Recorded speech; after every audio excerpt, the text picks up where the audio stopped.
नमस्कार, public first के विशेष कार्यक्रम भारत फर्स्ट में आप सभी का स्वागत है। आज हम बात करेंगे हिंदू सम्राट पृथ्वीराज चौहान की। दिल्ली के सिंहासन पर बैठने वाले चौहान वंश के अंतिम शासक पृथ्वीराज चौहान ने मुस्लिम शासक मोहम्मद गौरी को 17 बार युद्ध में हराया था।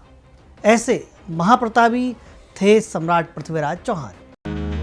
4 बांस 24 गज अंगुल अष्ट प्रमाण, दाऊ पर सुल्तान है मत चूके चौहान।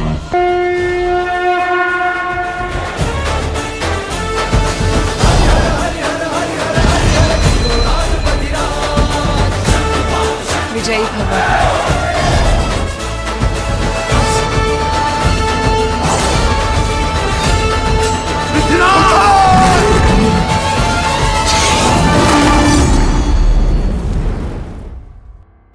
बचपन से ही सम्राट पृथ्वीराज बेहद साहसी और युद्ध से जुड़े गुणों की जानकारी रखते थे। दिल्ली के तत्कालीन शासक और पृथ्वीराज के दादा अंगम ने जब अपने पोते की प्रतिभा और युद्ध विधा के बारे में जाना तो बेहद खुश हुए, जिसके बाद उन्होंने पृथ्वीराज चौहान को दिल्ली के सिंहासन का उत्तराधिकारी बनाने का ऐलान कर दिया। पृथ्वीराज चौहान 6 भाषाएं जानते थे। यही नहीं, उन्हें गणित, पुराण, इतिहास, चिकित्सा शास्त्र और सैन्य विज्ञान का भी ज्ञान था। इतिहासकारों के मुताबिक पृथ्वीराज चौहान की सेना में करीब 300 हाथी व 3 लाख सैनिक शामिल थे। सम्राट पृथ्वीराज चौहान का राज्य राजस्थान और हरियाणा तक फैला हुआ था। युद्ध कला में निपुण और साहसी पृथ्वीराज चौहान बचपन से ही तीर कमान और तलवारबाजी पसंद करते थे। पृथ्वीराज के विषय में कहा जाता है कि वे एक शिक्षित और बेहद आकर्षक राजा थे, जिन्हें 6 भाषाओं का ज्ञान तो था ही, वे इतिहास, गणित, मेडिसिन, मिलिट्री और पेंटिंग जैसे विषयों में माहिर भी थे। तीरंदाजी में तो पृथ्वीराज का कोई मुकाबला ही नहीं था। तो लगभग 1177 में सिंहासन पर विराजमान हुए और उन्हें एक राज्य विरासत में मिला, जो उत्तर में थानेसर से लेकर दक्षिण में मेवाड़ तक फैला हुआ था।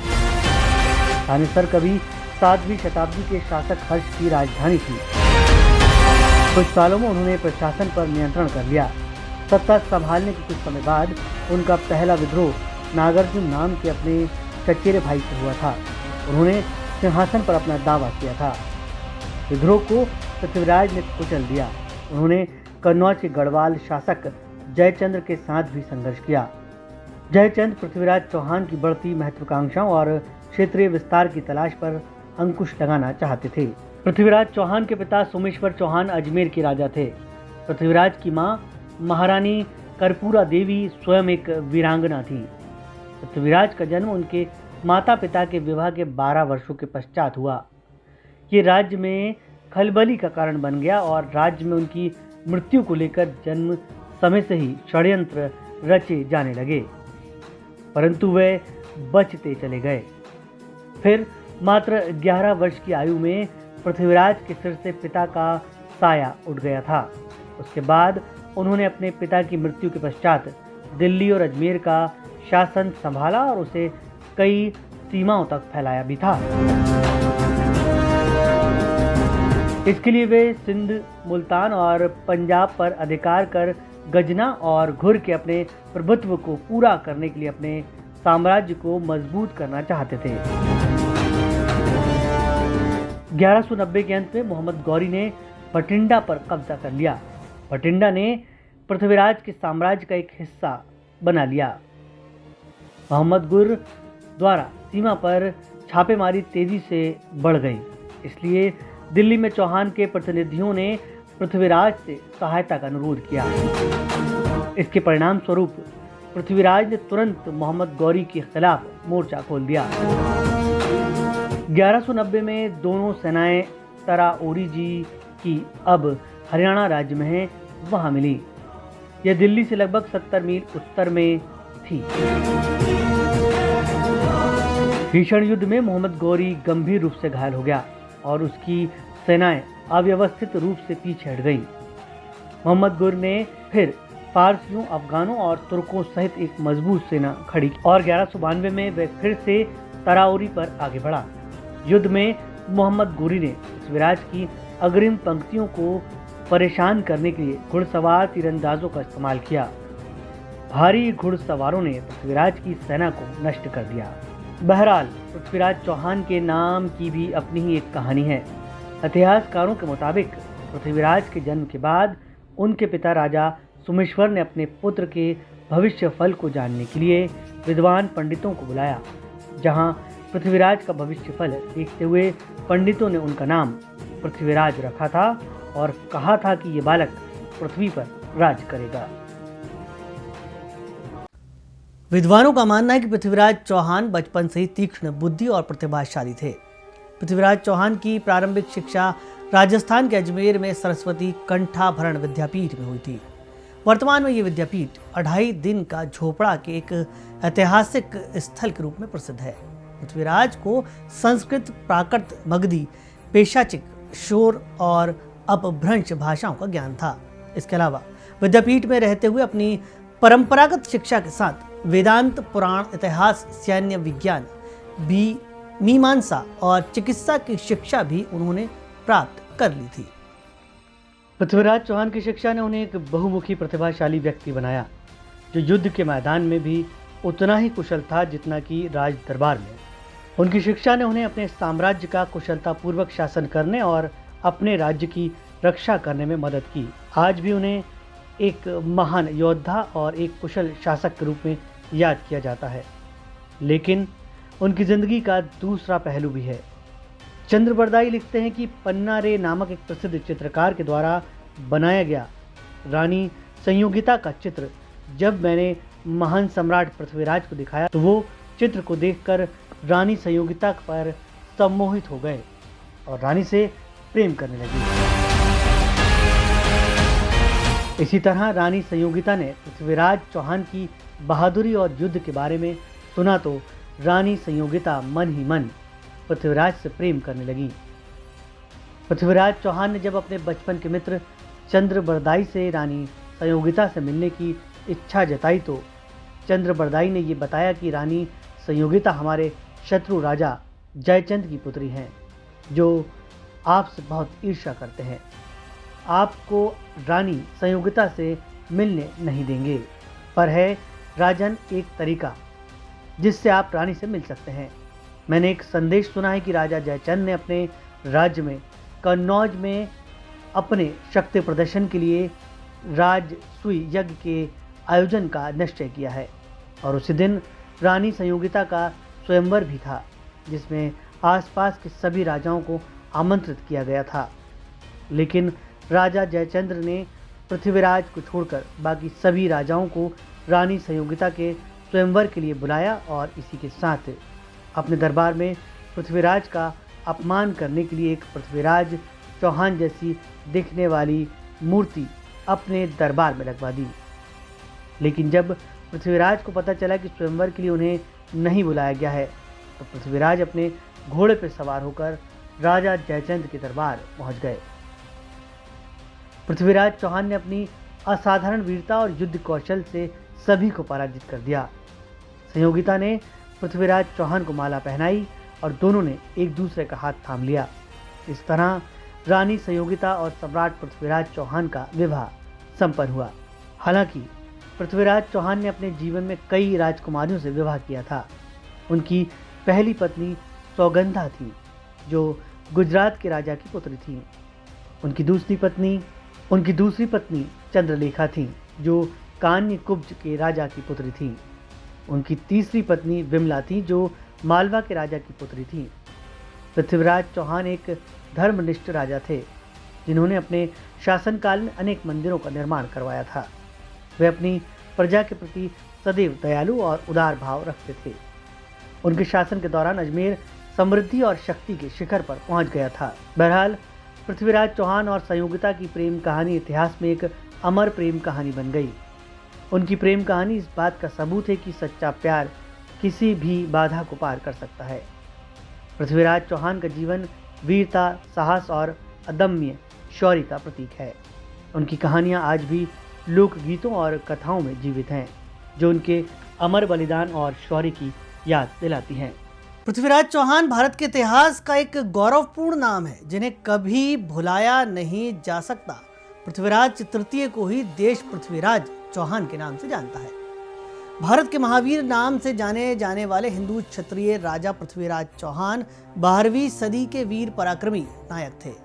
ये क्षत्रिय महारथी जितना परमवीर था उतना ही दयालु और क्षमाशील था।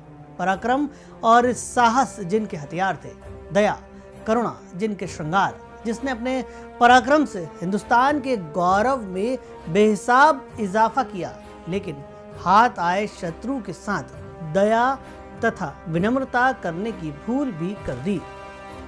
शब्द भेदी बाण संचालन के विशेषज्ञ अजमेर के इस वीर राजा को विदेशी आक्रांता मोहम्मद गौरी छल से ही मार सका, बल से नहीं। 16 बार पृथ्वीराज चौहान से क्षमा पाने के बाद मोहम्मद गौरी ने भरोसे का गला घोंटा। मोहम्मद गौरी को पृथ्वीराज चौहान द्वारा दी गई दया की भीख हिंदुस्तान के इतिहास पर हमेशा हमेशा के लिए भारी पड़ गई। कहते हैं जैसे रामायण में भगवान श्री राम के पिता राजा दशरथ शब्द भेदी बाण चलाना जानते थे, उसी तरह पृथ्वीराज को भी शब्द भेदी बाण चलाने का ज्ञान था। पृथ्वीराज को शब्द भेदी बाण चलाने की शिक्षा उनके दादा अंगम ने दी थी, जो उस समय दिल्ली के शासक हुआ करते थे। बहुत ही कम उम्र में ही पृथ्वीराज शब्द भेदी बाण चलाने में पारंगत हो गए थे। शब्द भेदी बाण के साथ साथ पृथ्वीराज संगीत और चित्रकला में रुचि रखते थे। 17 बार मोहम्मद गौरी को युद्ध में हराने का कारण यह भी था कि पृथ्वीराज चौहान के पास एक बड़ी विशाल पराक्रमी सेना थी, जिसमें 3 लाख से अधिक पैदल सैनिक थे, 2 लाख से ज़्यादा घुड़सवार सैनिक थे। इसके अलावा पृथ्वीराज चौहान तृतीय की सेना में लगभग 3000 हाथी शामिल थे। 1177-76 उसके आसपास वो सत्ता में आए और उनका जो चौहान वंश था वो प्रतिहार राजाओं को अपदस्थ करके बाईपास करके अजमेर में सत्ता पर आया। तो पहली बात ये ख्याल कीजिए कि सभी हिंदू राजा एक थे, ये कहना गलत है। अलग अलग हिंदू राजा थे। अब उसमें एक तो गुर्जर और राजपूत की बात आ गई। और पृथ्वीराज चौहान की खासियत ये थी कि उन्होंने अपने साम्राज्य का विस्तार किया, और साम्राज्य का विस्तार करने के लिए सबसे पहले उन्होंने पड़ोस के राजपूत राजाओं को हराया। तो लड़ाई का आधार कोई धर्म है नहीं। और दूसरी बात देखिए कि पृथ्वीराज ने जो आक्रमण किया गुजरात पे, उस समय वहाँ चालुक्य राजा थे।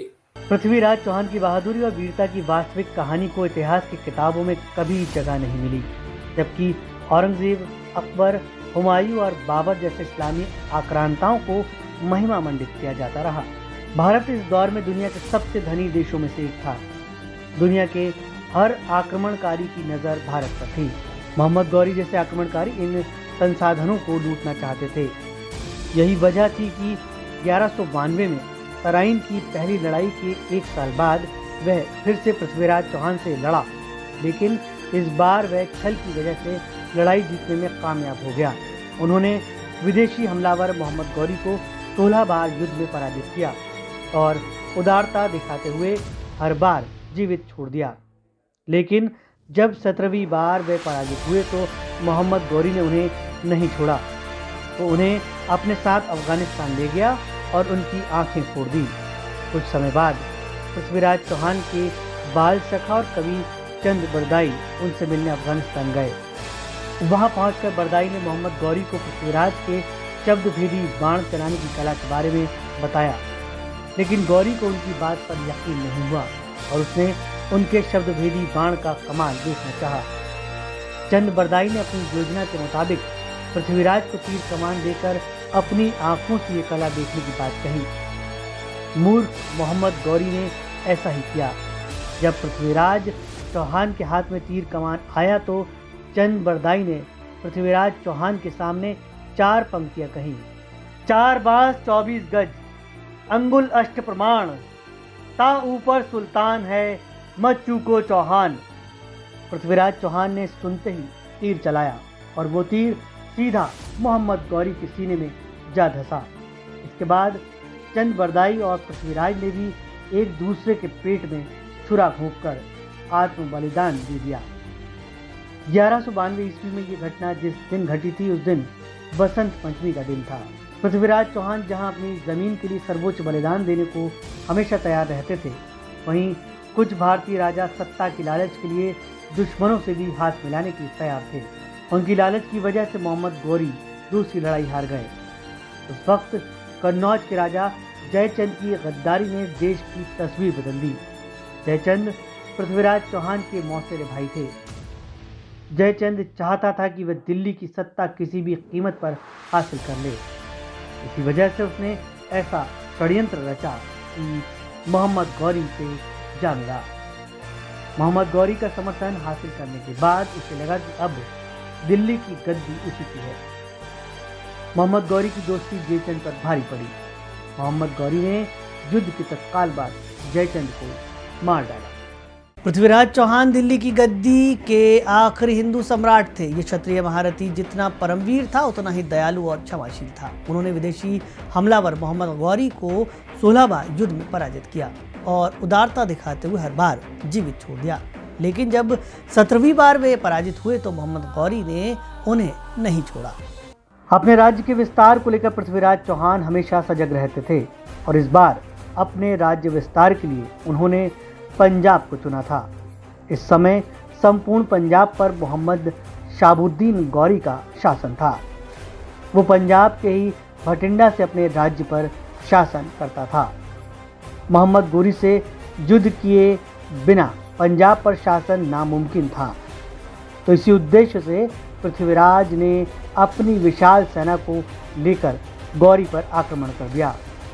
अपने इस युद्ध में पृथ्वीराज ने सर्वप्रथम झांसी, सरस्वती और सरहिंद पर अपना अधिकार किया, परंतु इसी बीच अनहिलवाड़ा में विद्रोह हुआ और पृथ्वीराज को वहां जाना पड़ा और उनकी सेना ने अपनी कमांड खो दी और सरहिंद का किला फिर खो दिया। अब जब पृथ्वीराज अनहिलवाड़ा से वापस लौटे तो उन्होंने दुश्मनों के छक्के छुड़ा दिए। इनका मोहम्मद गौरी से जो लड़ाई हुई, उसी के आधार पे चंद बरदाई ने पृथ्वीराज रासो लिखा। 3 शताब्दियों बाद पृथ्वीराज और मोहम्मद गौरी की लड़ाई हुई 12वीं शताब्दी में, और ये पृथ्वीराज रासो लिखा गया 16वीं शताब्दी में।